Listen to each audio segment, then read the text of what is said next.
क्या आपने कभी सोचा कि घने जंगलों और ऊंचे पहाड़ों के बीच से विशाल समुद्री जहाज गुजर सकते हैं?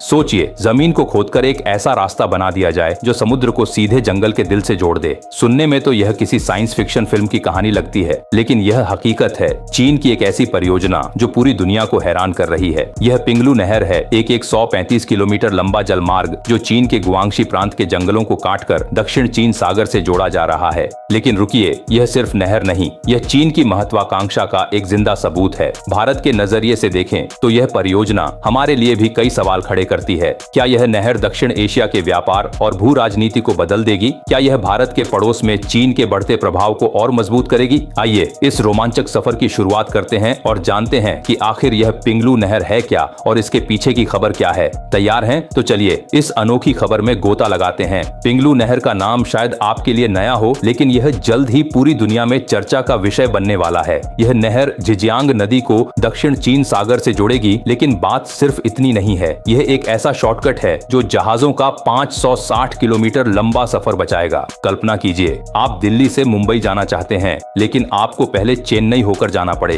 कितना समय और पैसा बर्बाद होगा। अभी तक चीन के पश्चिमी और दक्षिणी इलाकों से आने वाले जहाजों को पर्ल रिवर डेल्टा से होकर गुजरना पड़ता था, जहां गुआंगझो और हांगकांग जैसे व्यस्त बंदरगाह हैं। यह रास्ता लंबा और भीड़भाड़ से भरा है। पिंगलू नहर इस समस्या का हल है। यह जहाजों को 2 दिन का समय और लाखों रुपये का ईंधन बचाएगी। लेकिन सवाल यह है, क्या इतना बड़ा प्रोजेक्ट सिर्फ समय और पैसे की बचत के लिए है, या इसके पीछे कोई और गहरी योजना है?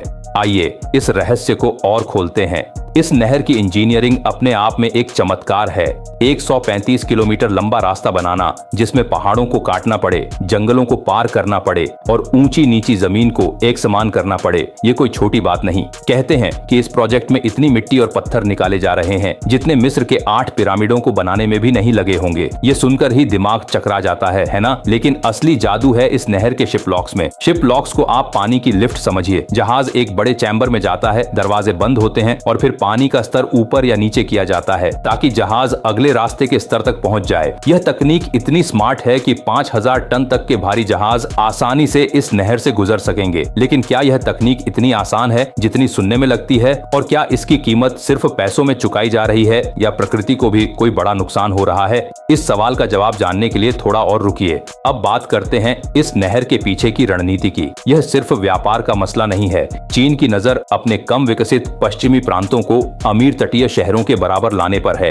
गुआंगशी जैसे इलाके जो अब तक शंघाई या गुआंगझो की चमक दमक से कोसों दूर थे, अब इस नहर की वजह से वैश्विक व्यापार के केंद्र बन सकते हैं। उनके सामान अब सीधे दक्षिण चीन सागर तक पहुंचेंगे और वहां से वियतनाम, मलेशिया, सिंगापुर जैसे देशों तक। यह नहर चीन की बेल्ट एंड रोड पहल का भी हिस्सा है, जिसके जरिए चीन पूरी दुनिया में अपने व्यापारिक रास्तों का जाल बिछा रहा है। लेकिन यहाँ एक बड़ा सवाल उठता है, क्या यह नहर भारत के लिए कोई चुनौती बन सकती है? दक्षिण पूर्व एशिया में भारत का भी बड़ा व्यापार है। अगर चीन का प्रभाव वहां और बढ़ता है तो क्या भारत के लिए नई मुश्किलें खड़ी होंगी? इस सवाल का जवाब जानने के लिए हमें इस प्रोजेक्ट के पर्यावरणीय और भू राजनीतिक प्रभावों को समझना होगा।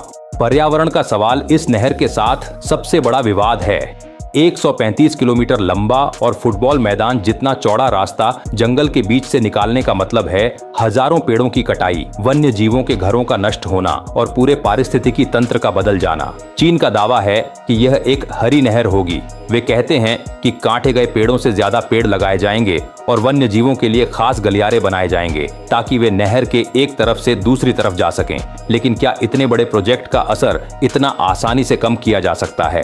आलोचकों का कहना है कि जंगलों का नुकसान और नदी के पानी की गुणवत्ता पर प्रभाव लंबे समय तक दिखेगा।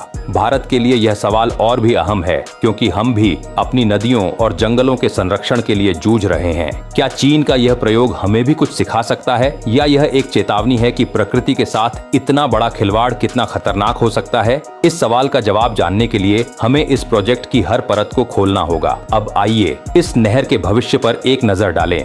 2026 तक यह प्रोजेक्ट पूरा होने की उम्मीद है। जब यह बनकर तैयार होगा तो यह दृश्य अपने आप में अद्भुत होगा। घने जंगलों के बीच एक नीली लकीर, जिसमें से विशाल कंटेनर जहाज गुजर रहे होंगे।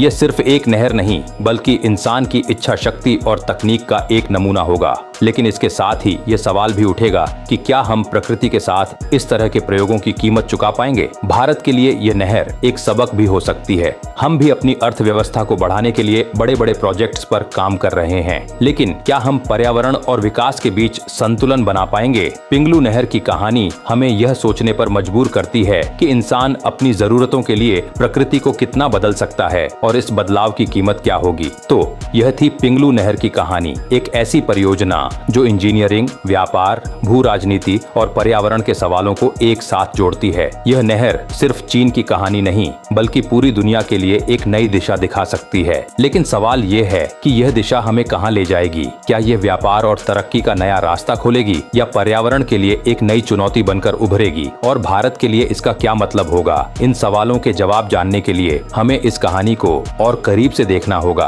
तो क्या आप इस रोमांचक सफर का हिस्सा बनना चाहेंगे? इस नहर के बनने का इंतजार कीजिए, क्योंकि यह सिर्फ पानी का रास्ता नहीं बल्कि भविष्य की एक नई कहानी है।